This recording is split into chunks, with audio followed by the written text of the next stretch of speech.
আসসালামু আলাইকুম ফ্রেন্ড, সবাই কেমন আছো? আমি আজকে আবার গার্ডেন সেন্টারে আসলাম। মাশাআল্লাহ, দেখো এরকম ইউনিক ফ্লাওয়ার আমি আমার লাইফে দেখি নাই। Just look at this.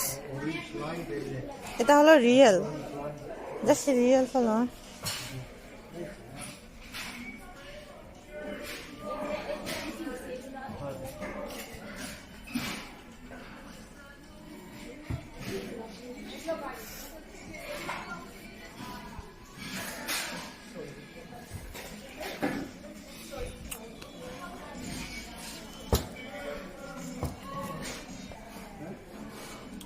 Wow, মাশাআল্লাহ, অনেক সুন্দর ফ্লাওয়ার্স।